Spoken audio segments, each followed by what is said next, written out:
this session. Welcome, Mfogwa, Eugene.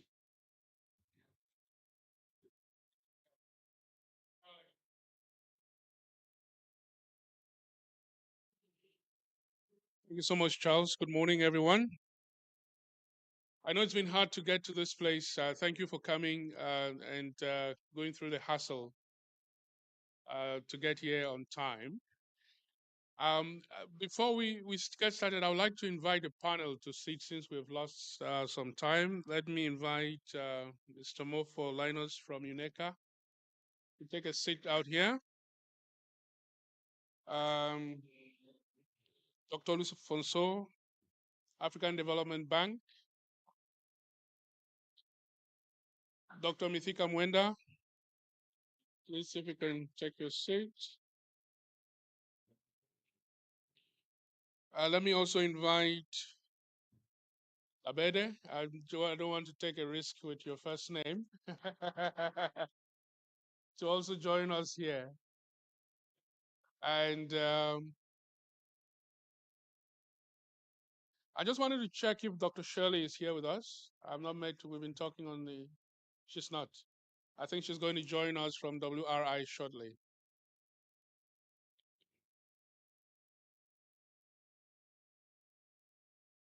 So this conversation, we think it's a very critical one for a number of reasons. The first is what Charles has already mentioned, that as we transition towards a low carbon energy future, or in some respects, some people even aim for a zero carbon energy future. We're going to also need new resources to be able to power that future. And most of these resources are going to come in the forms of minerals, most of which exist on the African continent. But we all know the story of mining in Africa. Um, it's not because the resources are there that that becomes good news for the continent. And so the question before us today is, how do we make that good news? Given the history of resource extraction on the continent, how do we change the paradigm in the emerging landscape of renewables that are powered by minerals still found on the continent, whether it's in terms of producing inputs for batteries or even producing the batteries themselves and powering the services that that energy source will provide. There are a number of issues we want to consider, key issues that we must bear in mind as we have this conversation. The first is in terms of the tension between resource extraction and conservation. What direction should we go? How do we balance the needs of resource exploitation with environmental conservation efforts, especially if we take a look at what's happening in places like the DR Congo? What kind of sustainable mining practices do we need to mitigate the ecological impact of the extraction of critical minerals? By the way, for those who are hearing the expression for the first time, it just means those minerals that we're going to use to produce batteries. They're critical in the sense that the energy transition is not going to be possible without them. But it's also critical in the sense that it may change radically the energy geopolitics, especially for countries who have them in abundance. So there's a first tension between resource extraction and conservation. There is an issue of transparency and accountability. How do we address um, the accountability issues that we have seen in the mining sector, the lack of it, of course, so far? But how do we put accountability at the center of developing new strategies for extracting these resources? How do we deal with the geopolitical implications of critical mineral mining? Again, there's likely going to be a power shift in some sense. But how is that power shift going to be? Is it in terms of those who own the resources or those who have the capacity to extract the resources, as we've seen with other mineral resources on the continent? Usually, those power relationships are not necessarily defined by endowment with resources, but how do we address that in this new landscape? There's also an issue around community engagement and social impact of the extraction of these resources. So we're thinking about the role that local communities may have in decision making, and how do we mitigate social impact and foster community development through responsible mining practices. There are also opportunities, of course, in terms of diversifying our economies. How do we explore new opportunities? But also, how do we invest in value addition to process and maximize economic benefits on the continent? There are opportunities around technological innovation. How do we leverage the minerals themselves for technological innovation? But how do we bring the technology to extract and transform the minerals on the continent? And how do we identify opportunities for research and development in the extraction and processing of these minerals?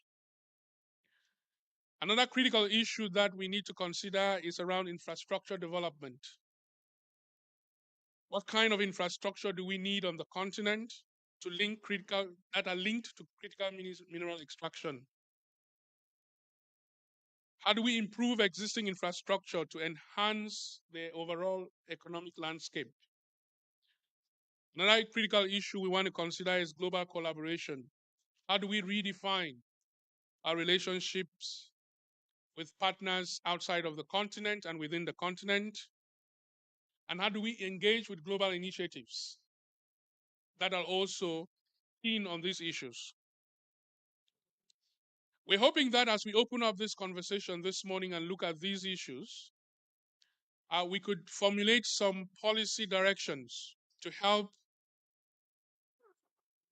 our policymakers and practitioners as well make the right choices for our continent. And so, therefore, the panel that is before us is going to try to drill a little deeper into some of the issues that I've raised, share their perspectives, and hopefully in the next 30 minutes, we will have enough time to engage with the audience as well. I want to start with Linus. I'm going to be on first name basis with my panel. And if you don't sit behind me, I think if you sat over there, it could be. I was told to sit here Oh, because of the microphone. of the microphone. Yeah. All right. I thought you had left the panel. So the first question with what are the main barriers and opportunities for Africa? And especially we just had a conversation before we started, and your emphasis was on transforming these resources on the continent. There is no question about supplying the global market at this point.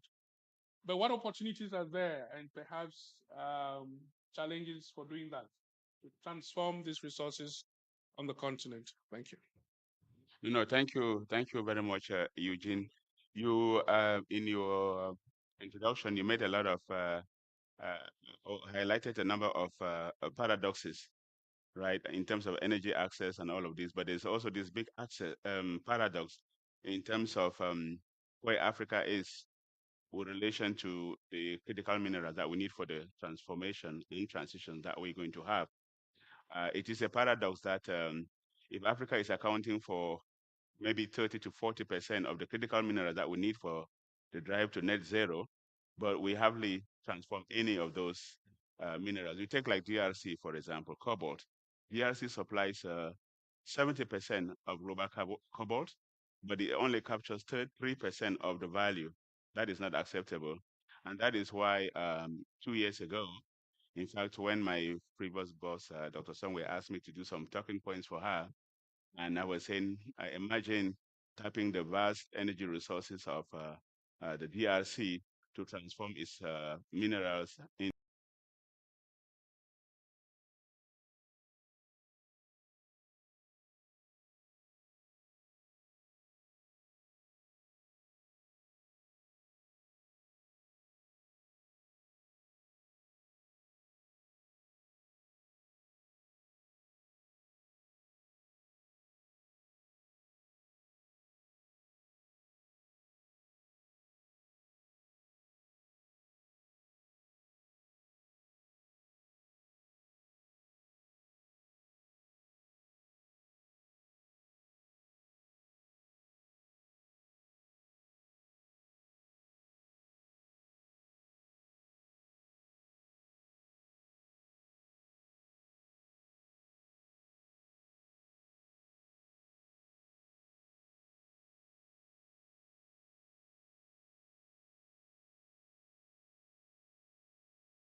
batteries.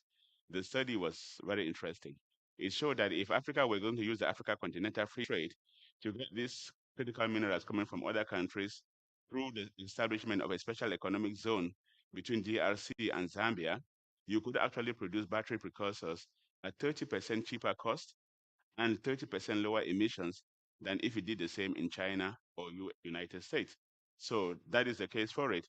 Now the consortium is going forward and doing a more detailed feasibility study to set up this special economic zone so that Africa can actually capture now a lot of this and be at the center of the global transition.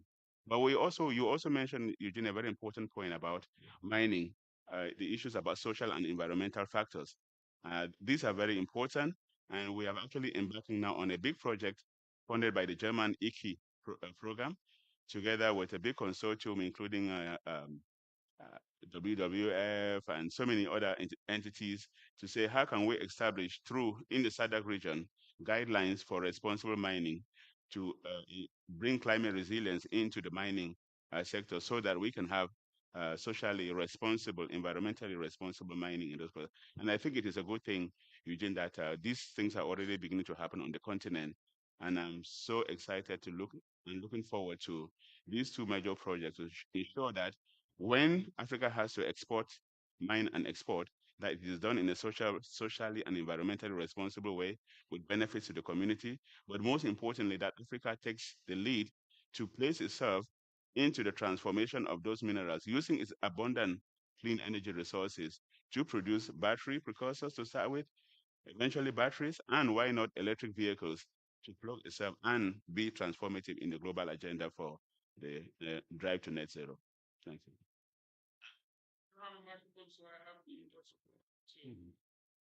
To this lantern. Now, there is also the issue of governance, because there are two things. It's resource extraction. Let's not forget, and the same. Oh, good. Thank you so much. I think I'll sit down now that I have microphone. Resource extraction on the continent has not been, in many ways, very beneficial to people of the continent, and there's a high risk that the same practices that we see today could be transferred into the critical mineral sector, especially if we are dealing with the same actors. How do we enhance governance? Talking to you now, Olufonshu, how do we enhance governance to ensure that the extraction of these critical minerals are sustainable, but that they are also beneficial to communities in whatever forms those benefits can come?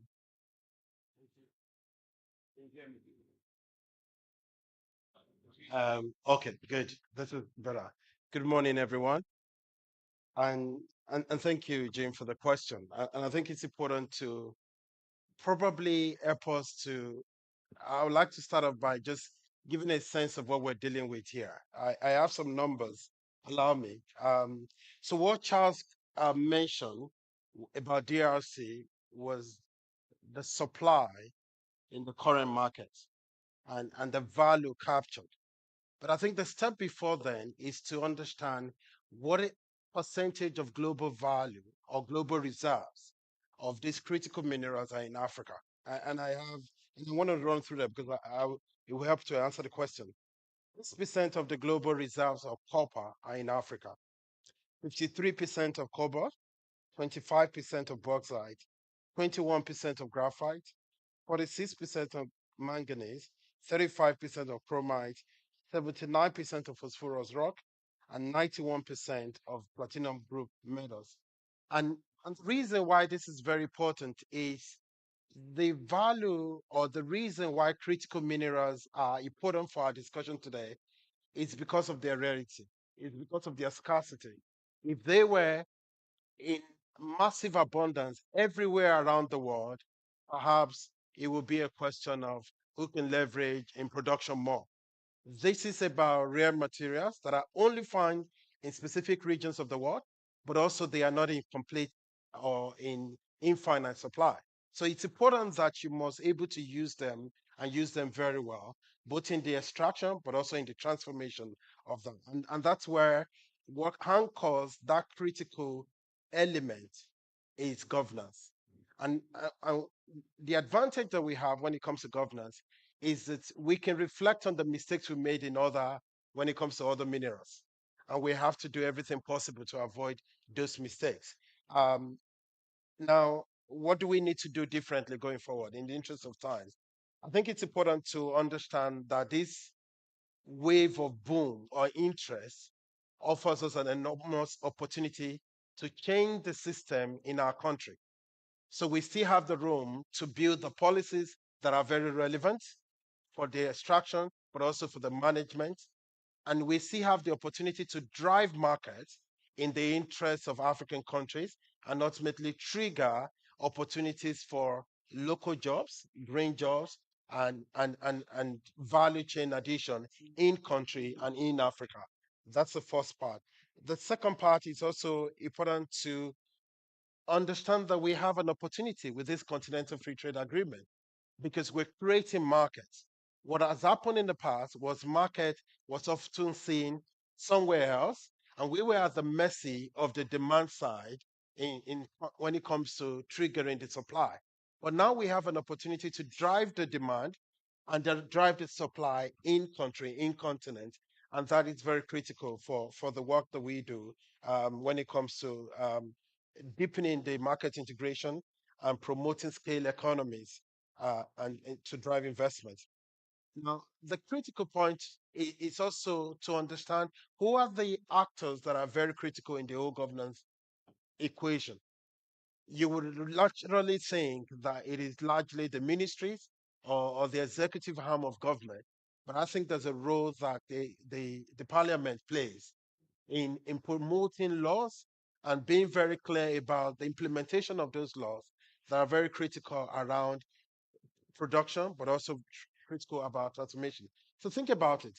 If the parliament of a country decides that going forward, at least 50% of everything extracted in a country must be transformed or processed in that country in the first 5 years. So you give room for improvement of capacity, you give room for improvement of technology and innovation, whilst you also recognize the reality that you cannot get to 100. Then in the next 5 to 10 years, following 5 to 10 years, then you expect additional 70% to be processed in country. By being very specific about that and the conditions attached to that, you are able to give people a sense of clarity about entry point into the market. The last point is it's basically recognizing that as we look at country level initiatives, country level policies, we need a stronger harmonization of policies at the continental level. You don't want a situation where what DRC is doing is counterproductive to what Zambia is doing. And then you leave room for leakages, you leave room for people to find a way around the laws. So we need an harmonization of laws.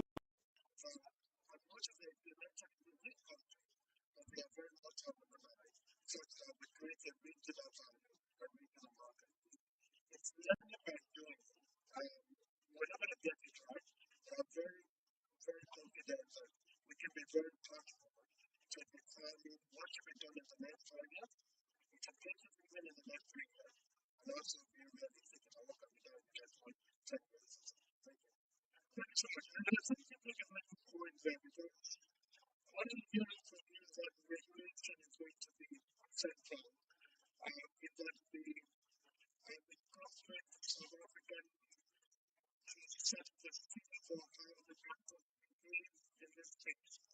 The attitude of the government that will have to be as a total please in terms of how you behave when you come to invest in big companies in the country. I think that's one of the weaknesses we have with other sectors in that we try to catch up with attitudes that have already been created and entrenched, and it becomes so difficult to regulate those practices. Thank you so much. Now, the next question would still be what the role for key stakeholders, because already in the conversation, there are multiple stakeholders involved. But before we get there, I'd like to have a sense of how it's been in all of the countries where mining has been the mainstay of the economy. What can we learn from the South African mining experience, and how can that help shape where we are heading to? Let me invite Robert now to join the conversation. Thank you so much, and good morning to everyone. What we've seen in most cases, for the activity group to speak about the critical minerals and how they impact the agenda. So in many cases, mining as well as critical minerals have to be careful in terms of the environmental and social management, which are quite essential to mitigating against the impacts of mining. So you can imagine quite a lot of adverse impacts such as land drainage, air pollution, water pollution, and then this has a knock-on effect on other industries such as agriculture. So we have to be mindful of looking at how do we address these issues, and also issues such as land use, water and social dynamics that all have to be taken into account when it comes to addressing issues related to mining. And of course, there's a very critical element of value addition as well, because what some of the panelists have touched on in the sense that you have to be able to participate in making sure that people are able to participate in land-owner activities. For instance, if you look at the just energy transition and the way that it's progressing as it is, there's been quite a lot of criticism in the sense that some people feel that the affected communities and affected people are usually not consulted when it comes to making decisions around disaster prevention. So there's a concerted effort to push towards that, but over and above just asking people to transition to renewable energy sources, there's also the opportunity to also incorporate production of solar panels in those areas that are being encouraged to transition to renewable energy sources, but also be mindful of the fact that it is actually realistic to transition completely to renewable energy sources as it stands right now. And if you do it, you're only realistic to have some kind of an energy mix while we sort out processes, because there's quite a lot of gaps in terms of governance, there's still quite a lot of gaps in terms of accountability, and modernity is not, in my opinion, it's not yet to a level where people can be expected to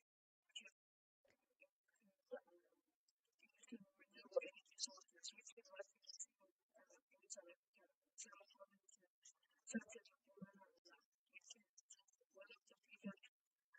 coal-producing provinces being kind of dragged into that energy transition. Thank you so much.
But business as usual, because I will see the representation of the civil society, and this is the community representation. It is just that business more than the way it is designed. It is designed within the framework we can build, the model we can build. I think we have an opportunity to really meaningful, and when we talk about meaningful, concepts that can develop this and practice it, it can practice, it can be done. I think the Cleveland Africa program, for instance, offers a very good example of this concept. We don't need to start from, from nowhere. We are not practicing. The problem with Africa and elsewhere is that we like to bring new things every time. Why can we rely on the platforms and initiatives, the foundations which we have established already, so that we are going to be able not to repeat those mistakes? And as I finish, as I conclude, I want to ask our stakeholders, let us have trust in ourselves. Let us have trust in our initiatives. I think we have a new beginning, and I think it is possible that we can lay a good foundation for what the opportunities which lie ahead of us. Thank you so much, Mr. I want to introduce Jack, who just joined us. He's from the I can't remember COP28. I just want to bring you back into the conversation and take you back to the beginning of the conversation. We just bring the discussion more to the whole idea of the transition. But how do critical minerals contribute not just to the energy transition, but to a just transition? Thank you so much. But I think I'm benefited from the last two Dominica's contribution. I apologize for what happened to it's everything that I discussed. But yeah, thank you for that question. Obviously, critical minerals is a natural resource, especially for the African continent, knowing that we have massive deposits of a lot of critical minerals generated from lithium, nickel, all the way to aluminum. So Africa will have a key role to play in its own green development, but also in contributing to the global green transition. Now, think about how this could happen. I benefited from Dr. Medica's last comment, or rather the last part of his contribution. We have to be careful, obviously, that as we do this, we don't repeat, obviously, exploitation of African assets with very limited continental benefits that we have seen in the past. And I think the way we need to think about it is to consider, as a first step, using our own resources, and in this case, the abundance of renewable energy resources, to start thinking around how we can be able to establish some of these future industries, like green hydrogen, and process raw materials that are mined within the continent with renewable energy. Now, I want to give very tangible examples of this. Examples in the production of green steel, in the iron ore, and green aluminum using bauxite. Now, let me start with the bauxite. We have done some studies to start an action plan for Africa capital. And if you were to look at the processing of bauxite within the continent, and we're not talking about a new technology, we're not talking about any new innovations, same technologies that we're using today, but it's going to use coal or fossil fuels in the processing of bauxite into aluminum, use renewable energy tapped within the continent. You can be able to reduce emissions by 335 million tons of carbon per year. That's equivalent to about 1% of global emissions. Just pause for a second. Without any new innovations, just changing the global supply chains, we can reduce 1% of our emissions today. If we're able to localize smelting of bauxite to produce aluminum within the continent, that's not just it.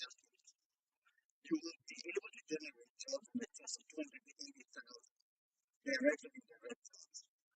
And in the process, also being able to generate $37 billion of revenue that will come out of this process. And ultimately, tap into 44 gigawatts of renewable energy, new and renewable energy capacity within the country. That is the transition from what we are doing today, using coal and other emitting sources to process bauxite by localizing it within the continent. Now, if I use the example of iron ore, where you generate green number, I think it's about 110 million tons of carbon per year. Job in excess of 200,000, about 110,000, $20 billion of revenue generated, and 20 billion tons that are able to be built in terms of renewable energy, new and renewable energy capacity.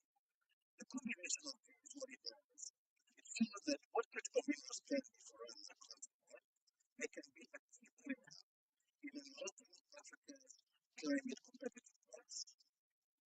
We're talking about climate competitiveness because if we truly aspire to have a green zero future, we have to consider beyond even cost competitiveness, climate competitiveness has to be a factor. Africa's climate competitiveness currently is unlocked through our critical minerals, provides a path towards tapping into our renewable energy. A number of things obviously need to happen. The challenge is not that we don't have renewable energy. The challenge is adopting. And adopting is provided by a lot of these processing, primary processing of these minerals. And when you start that primary processing, you don't need to stop there. You can keep going down the value chain, up the value chain. And that's really a model that we can borrow from other parts of the world. But of course, doing it in an inclusive way that accounts for every benefits. Some of the factors on the label, we have to think about it. We have to be thinking as a continent in terms of how we can regionally integrate to enable that we can develop economies of scale and enable these to be feasible. You think about East Africa. Kenya is endowed with renewable energy. That could be superior to its neighbors, but it doesn't have the main costs that its neighbors have. How do you enable that there is a regional integration platform that creates harmonization of standards that enables that you can leverage the inclusive international competitiveness of each of these countries, because this has to be at a competitive level, that we leverage all of our own competitiveness.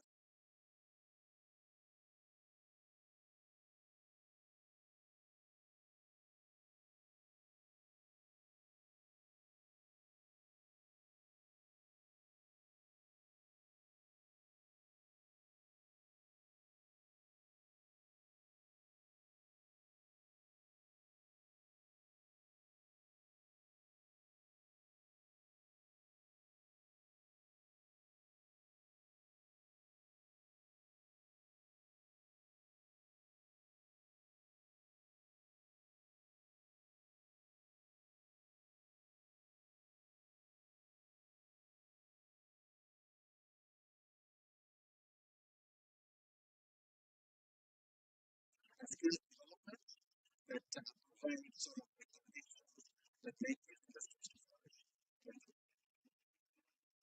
Like in somewhat, what of this community make it, thank you so much for those contributions. I'd like us to begin to gravitate towards the end of this conversation. And I'm going to give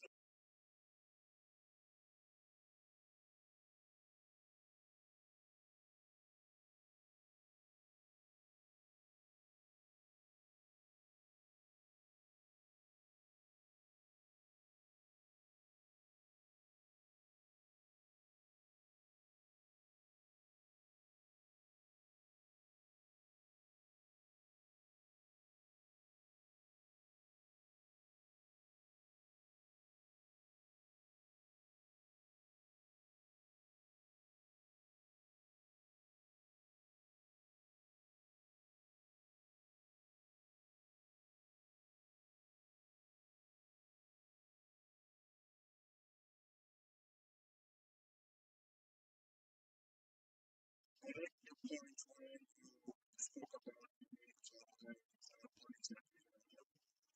from your engagement so how do you think Africa from also what we'll be able to see that in the last 5 years when these two sides together?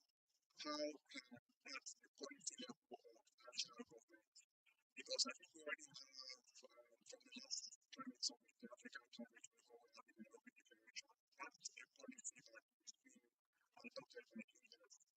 But how can we now fast track national engagement to feed into those national regional policies to fast track our interests in moving a common front?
S'il vous plaît. Sinon, on va continuer à tourner.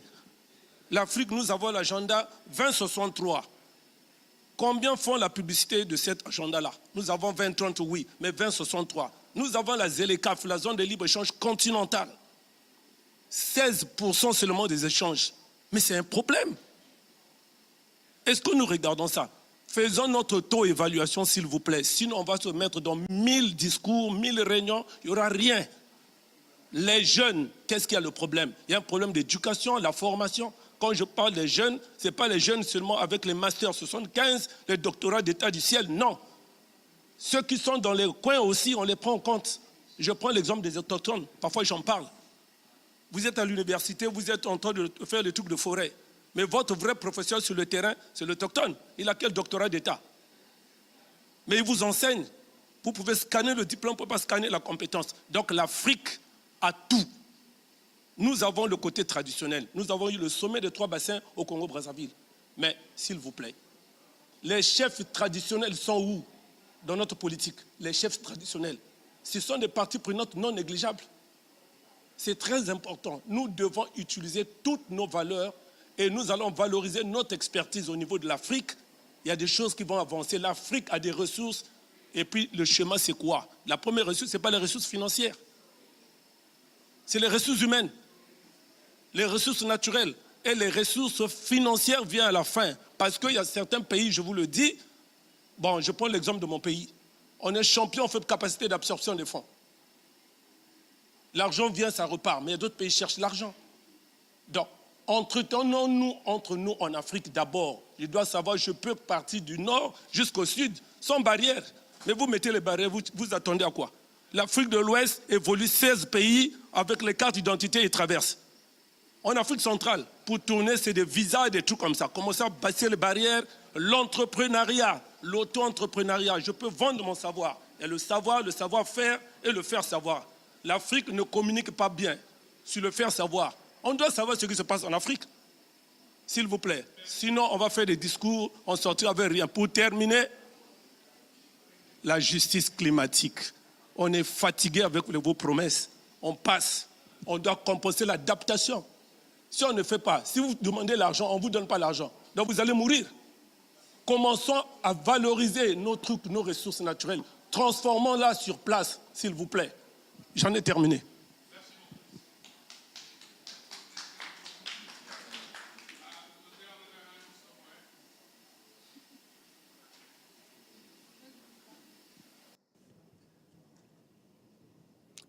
Merci. Et merci aux panélistes pour vraiment la qualité des interventions. Et moi, je suis Ousmane Birama Konaté, je viens du Mali. Donc, nous vivons des conflits armés depuis près de 15 ans. Donc, aujourd'hui, on parle d'extraction. Et moi, j'ai dit que je viens du Mali. Donc, nous connaissons une situation de conflit armé depuis près de 15 ans. Et on parle d'extraction des minéraux stratégiques. Et alors que le Mali aussi possède des minéraux stratégiques, que ce soit le lithium, l'or, et voilà, même des gisements de pétrole.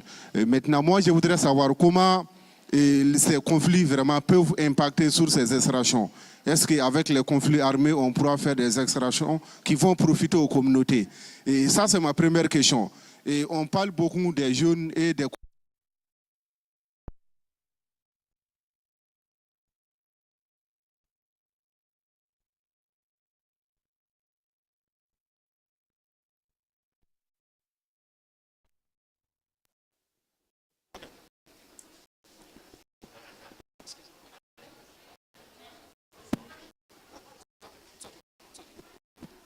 Ok, et on parle de l'extraction et des minéraux stratégiques au bénéfice des communautés.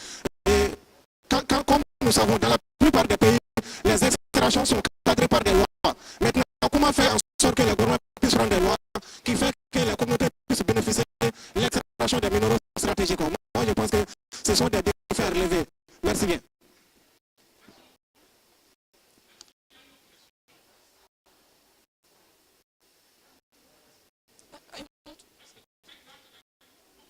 Je vais parler. Bonjour à tous, je suis Fatoumata Diallo du Burkina Faso et je veux féliciter les panélistes et ma question va à l'endroit de la Banque africaine de développement, donc à M. Alfonso. Et aujourd'hui, nous remarquons que l'Afrique est vraiment très riche sur les questions de minéraux critiques. Et moi, je souhaiterais savoir, est-ce que la Banque africaine a établi une feuille de route concrète pour accompagner la société civile selon l'agenda 2030 pour créer plus d'emplois pour la jeunesse africaine. Et quand on parle de création d'emplois, c'est surtout la création d'emplois verts. Merci.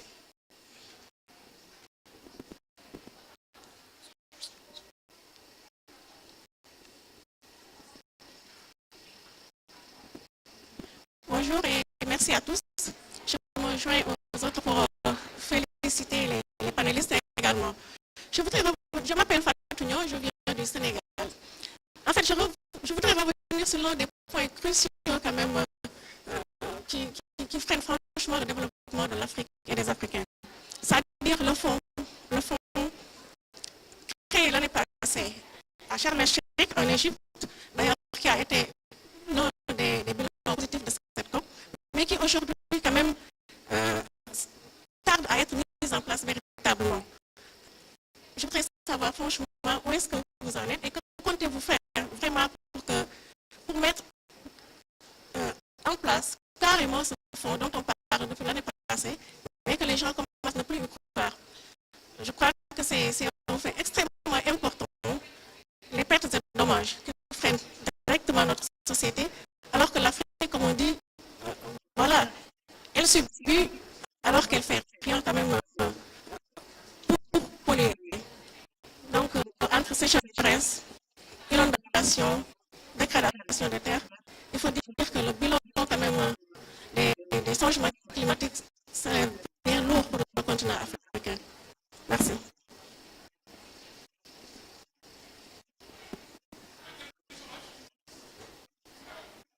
Merci beaucoup.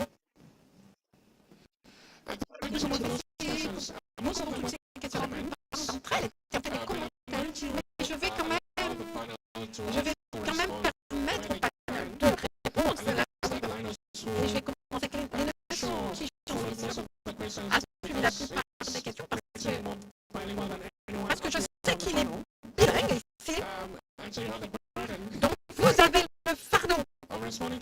de répondre à la plupart de ces questions. On va commencer avec vous. Merci, mes chers collègues, de vos questions et de vos commentaires. En fait, c'est important que vous ayez mentionné dans mon intervention cette idée de créer cette zone économique entre la Zambie et la RDC pour que ça puisse développer les échanges. Nous devons nous assurer que cela fonctionne et qu'on puisse le mettre en place. On a également mentionné tous les bénéfices pour la jeunesse africaine et les compétences, la formation. Quelles sont les formations? Pour ce qui est du processus, en fait, nous avons une stratégie à Kantanga, surtout un centre de l'excellence dans ce domaine pour soutenir tous les jeunes dans toute l'Afrique pour qu'ils aient un rôle important à jouer dans la chaîne de valeur. Mais également, pour ce qui est de cette stratégie, l'idée de créer par une société d'investissement qui investissent en Afrique, surtout auprès des jeunes. Et cette entreprise serait celle qui va investir dans cette entreprise, par exemple, de production de batteries.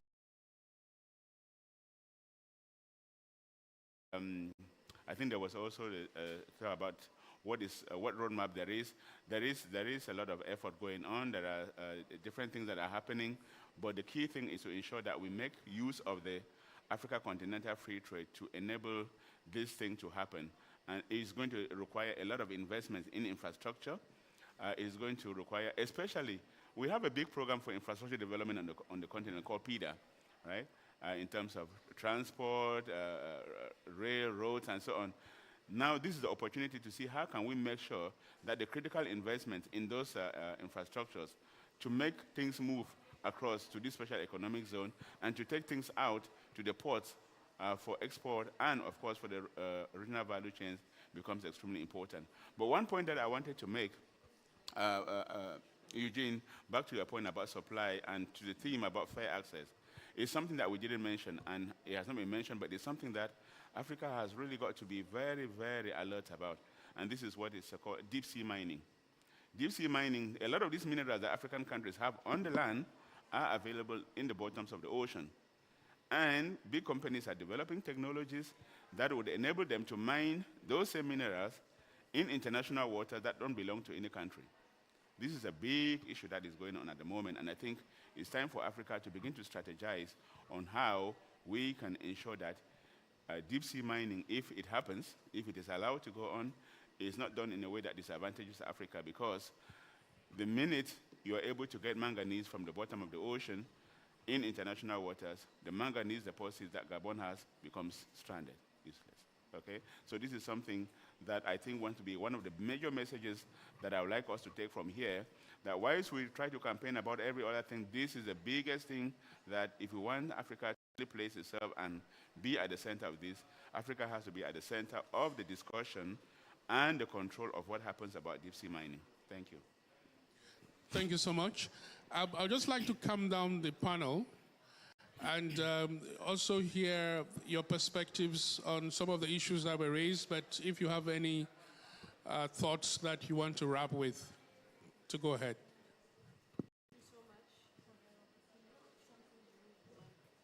It's not working. No, it's not. Okay, it's working now. Thank you so much for that opportunity. I'm in the process of learning French, so I caught some of what was said. But basically, I think that overall, the process has to be inclusive. Everything has to be inclusive.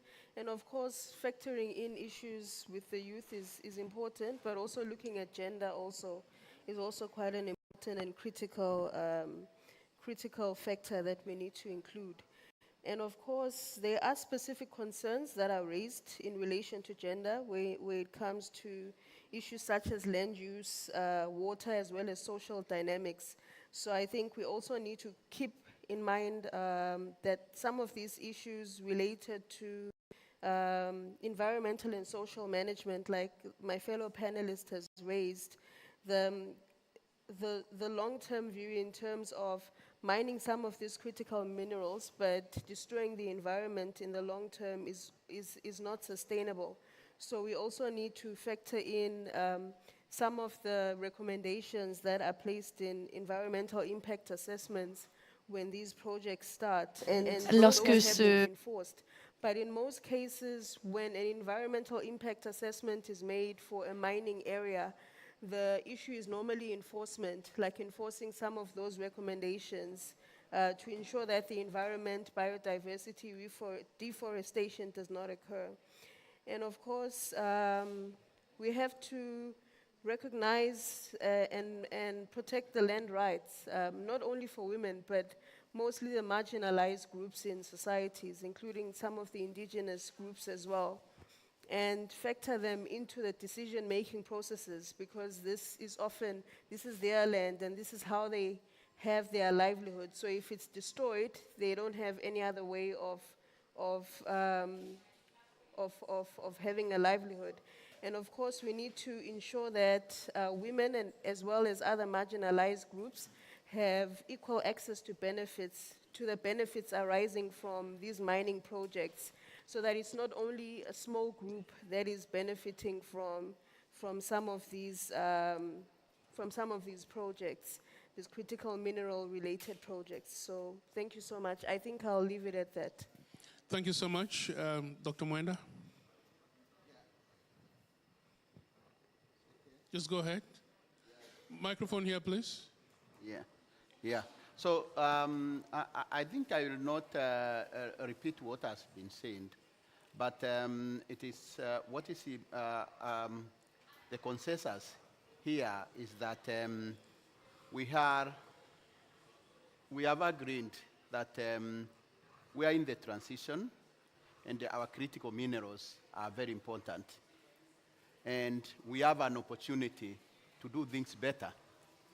And the point Linus is also raising is very important, that we have no monopoly of this, even nature itself. So we need to balance between our attractiveness in these investments and ensuring that we are able to benefit out of the opportunities coming out of it. How are we going to transition gracefully? You know, there is transition, but there is supposed to be graceful transition. How are we going to ensure that the people benefit out of it? So this is very important. And in a global village where we are, we need really to encourage, as we encourage investment and attract investment, we need to look into who benefits. And I want to conclude by referring to you to one documentary I watched about who owns Africa. So the role of transnational corporations. Are they going to come to Africa to exploit or to work with us? Remember, most of them are our problem.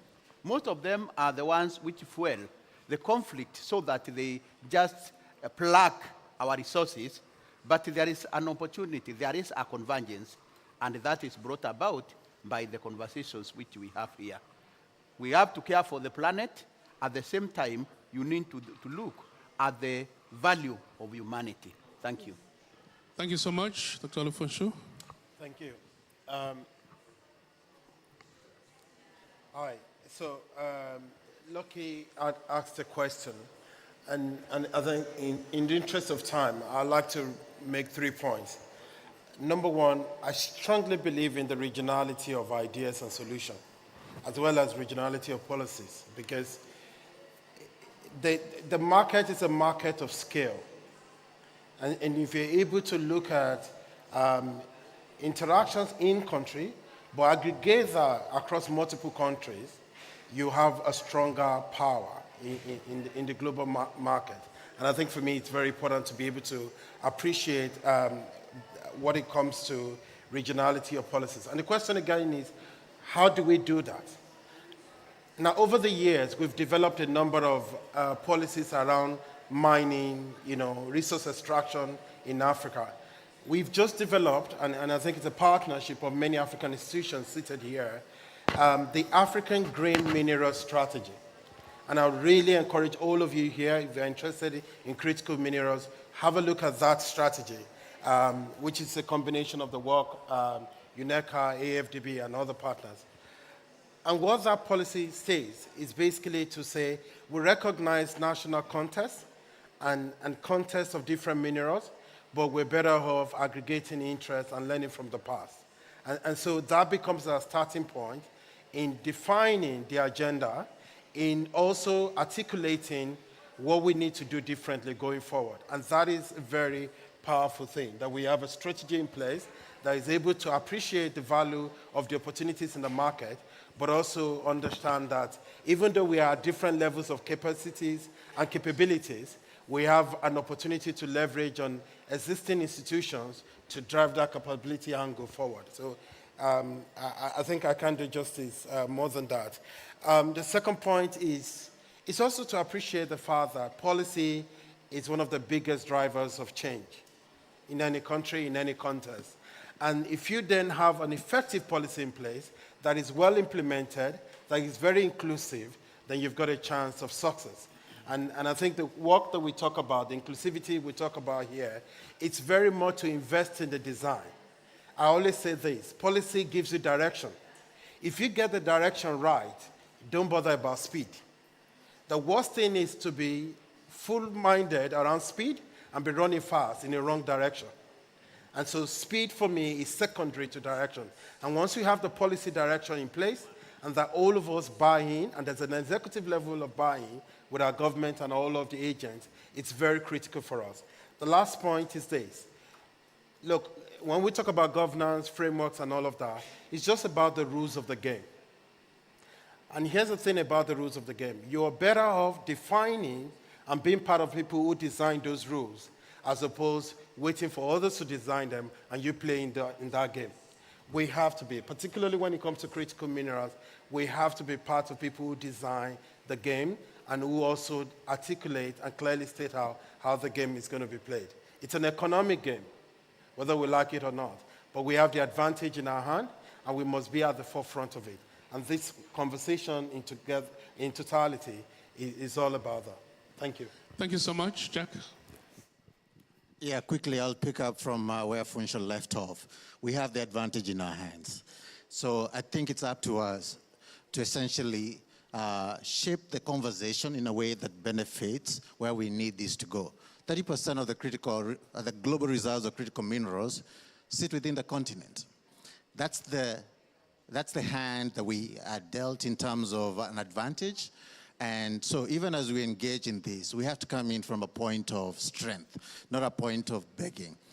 And then the last point I wanted to add is that, yes, of course, this crisis has disproportionately affected the continent in a way that is not obviously commensurate to the contribution that the continent has had.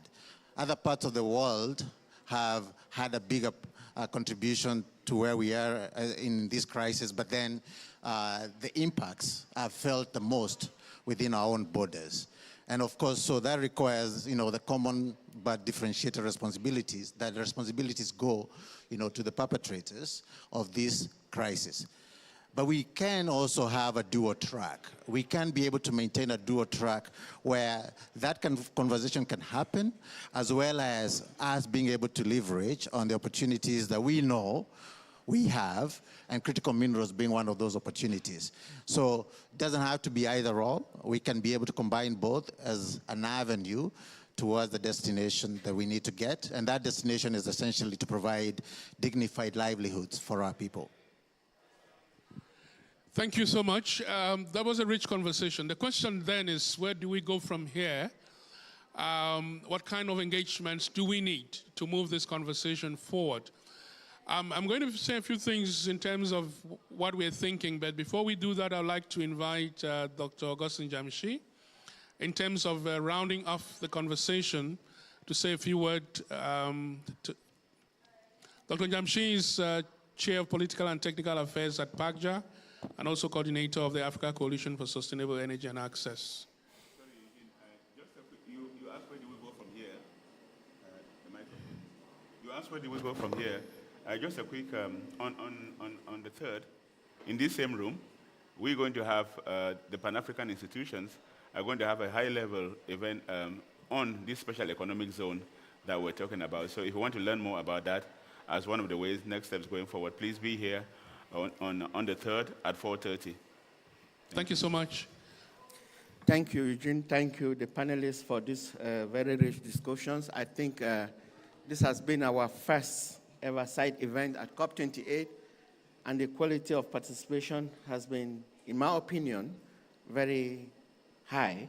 And I thank the partners that joined us on this very side event. A few thoughts I have, and we've heard so much about Africa being the most, the wealthiest continent in terms of minerals, and critical minerals in particular, 30%. The question we never answer is, who has power over it? Unless and until we start asking hard questions, we'll never go to the bottom of the problem. Within 3 years, 8 coups d'etats in Africa. All the 8 countries are countries that are rich in critical minerals. Do you draw a line between the presence of critical minerals and social unrest, social and political unrest? What is our link with the colonial masters who determine what happens with our minerals? Let's be frank. Let's start asking the hard questions.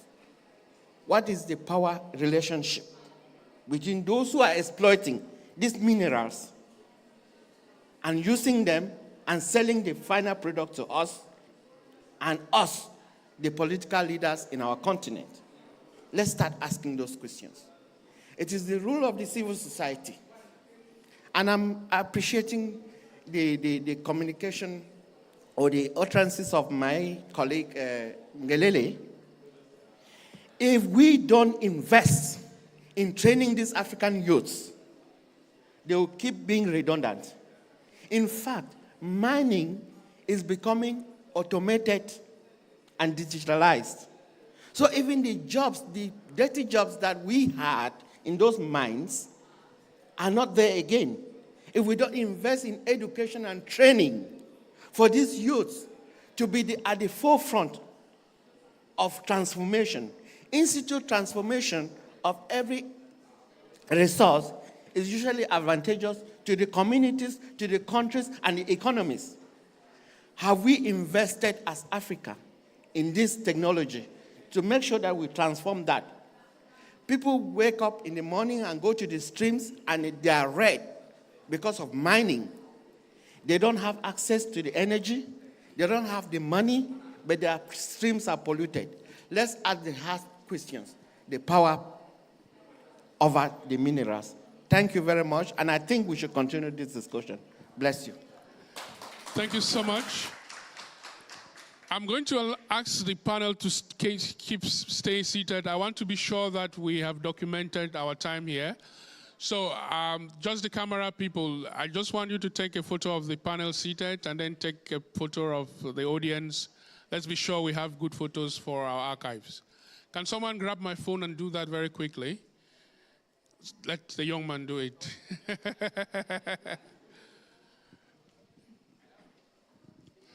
Now, while he's doing that, a number of announcements about where we go from here. This is only the first conversation. We are convening another conversation on the same theme, exactly the same theme, with a broader range of partners on the 6th, I think. Charles? On the 6th. That's on the 6th, and it's going to be at the...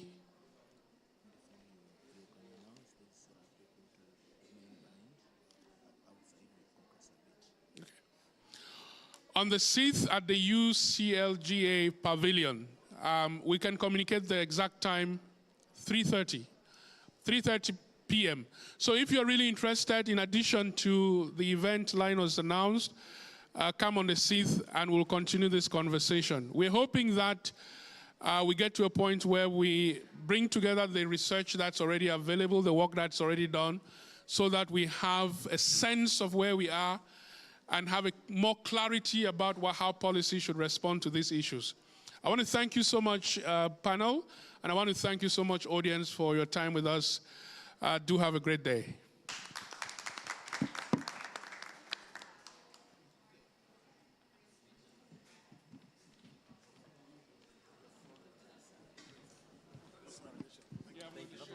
Yeah. Thank you. Just a quick announcement. A quick announcement, ladies and gentlemen.